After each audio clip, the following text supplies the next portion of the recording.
Hello and welcome to another video. So today we're taking a look at a dragon deck. This one, obviously not being fully optimized, is pretty average overall, but it gets the idea of what most dragon decks are aiming for at the moment, and that is a decent Eyes, Lindoworm, Zooey and Archimelge deck, which is pretty crazy to think about. I mean, most of these are relying on their Excel effect when it comes to Archimelge. You don't really tend to use his other effect, and then everything else is just really quite powerful. So we've got a couple of okay games lined up here and one reasonably long one, so we'll get right into it and check it out.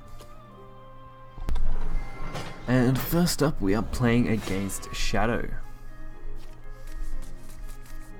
Shall we cross swords? Shadowcraft can be an awkward class to fight only because of Maud, but usually not too bad because they don't really have much else outside of that. So aiming for anything low cost, getting Zooey in your opener is always perfect. You can really abuse Zooey in the later game, which you'll see in our next game a little bit more than in this one.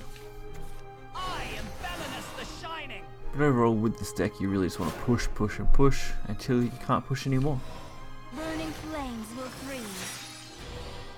So White Frost Dragon you pretty much locks down your early game, being able to use that, boost up your spell counts, which is what you want. Non-follower players is what you really need for Lindoworm to go off, and being able to get those up easily is really what this deck can aim for.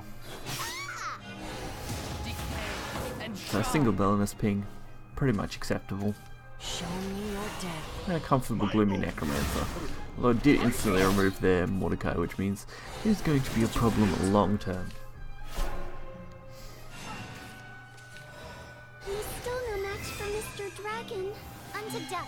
Then we have the nice Dragon Sword, of course, ramping ourselves up. And quite comfortably getting us a nice board. Since Shadow doesn't have too many big board clears, this is a pretty nice solid board to have right now.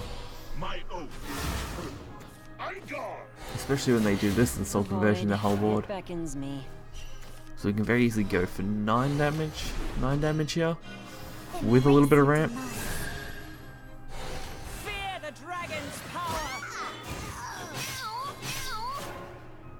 So that does mean we are going to ramp up to 8 next turn, although we won't have 8 to work with. But Eternity Hunter is going to kill off the 3/4 there, and the instant potion to pick off the 4/2.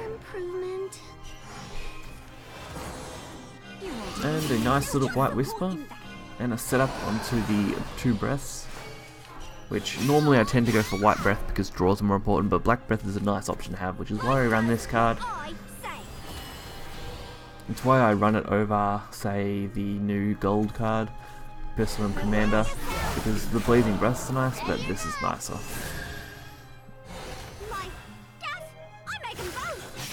And from this point, all we need is our eyes, and we win the game. Like I said, the next game is the longer one. This one's a little short, so we may as well look at this one out of the way first, but not a bad game. Following up immediately from that, of course, is our dragon matchup. This is a mirror of sorts. I mean, I can't tell exact mirror, but I reckon it's close enough that you can call it a mirror match. And we start off with a very heavy ramp hand. Dragon Oracle, Dragon Sanctum, and Frenzied Drake.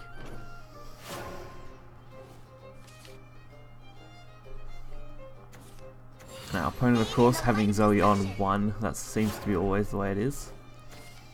And us starting out with not much to use. And of course, they're able to Dragon Oracle as well on turn 2, so it's going to be a who can outramp who and get to the top first.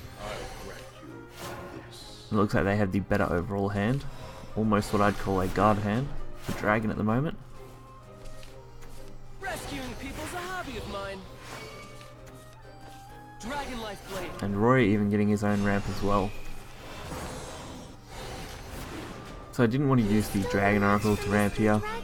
I wanted to avoid it a little bit, mainly because I want to use it as draw. That's it for now. But if I had have played this differently, I could have easily Dragon Oracled and then played this Dragon Sword next turn and ramped up that way, which would have put us just one more ahead. Not making a huge difference in the grand scheme of things, but maybe just enough that it could have worked in our favour. Because we go to 10 next turn anyway. Or even this turn when we play that, so why not? We finally get our own Zooey.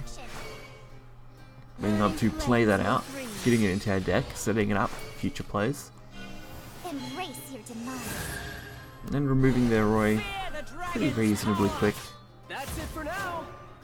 Mainly because I just wanted White Frost Dragon to stay up. But the Frenzy Drake is going to ruin that dream. But this is why we have cards. Tail Swing is a perfect one to deal with single followers. Burning flames will freeze. And White Frost Dragon on their side isn't the worst thing to happen. Looks like they are going extremely wide as well. But our Frenzied Drake is going to pick off this entire board very, very quickly. You won't even be able to tremble.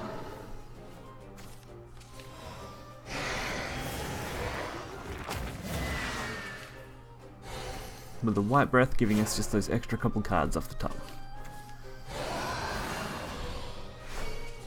That's why I did decide to drop the Frenzy Drake down over the Eyes.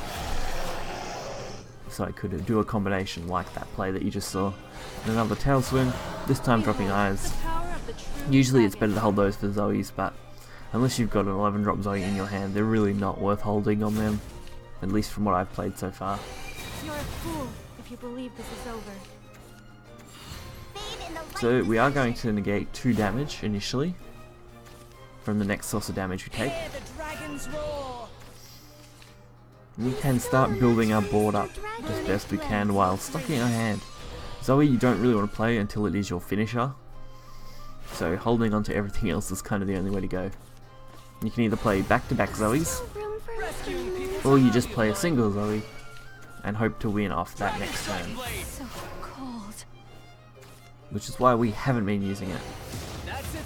And instead we go for the Eyes play. With an Evo we can easily deal 8 damage, putting them to 12, which is a nice setup for Zooey and Eyes for the next turn. And then we'll go into Zooey, then into Eyes, and close them out for 12.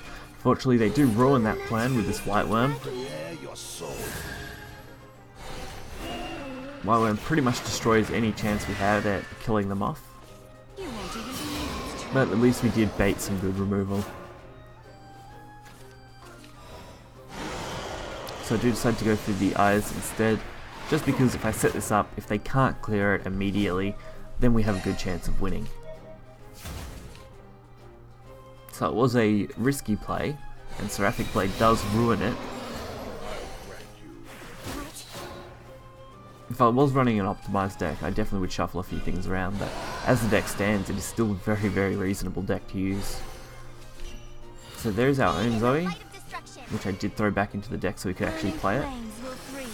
And set up another White Frost, so you really just are playing as many of your cards as you can while holding onto removal to bait your opponent so you can remove their cards a little more effectively than they can remove yours. And they obviously like the idea of using the white draw cards as well. Which is pretty apparent by how they're playing. Now as we could get dragged into the longer game here, where we are just going 1 for 1, trading on our boards. They're forcing me to remove them as they remove mine. Just that kind of back to forward play. If I had have realised sooner though, I would have tried to set up Forces Dragonute, drop them to 6 and then just attack with Zooey. Unfortunately I didn't realise that early enough. If I had of, it definitely would have made this game a bit shorter. But at this point they did play their own Zooey, which meant my best bet was to go for a direct counter. And that was to just remove Zooey as best I could. Unfortunately, back-to-back Zooey is a little hard to deal with. This is why I'm glad that I saved my own Zooey to use. As this turn now, I can easily block out them, attack their Zooey, buy us a turn with Lindworm and Force of Dragonute. Unless they play a third Zooey this very turn, we should secure the game. Regardless of any kind of healing, because Lindworm is 10 damage on its own. Luckily the Zooey they played needed to be excelled first to go to their deck, as it would have been unplayable, which is what I expected, so I wasn't too worried, but that would have been the only saving grace to them at this point. And I got a very comfortable 10 damage to face. We were really just waiting to outdraw them at that point.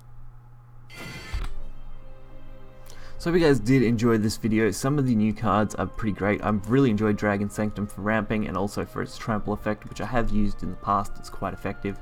True Dragon is actually pretty decent as well, being able to both ramp and set up a little bit of a defensive when you don't need to ramp anymore.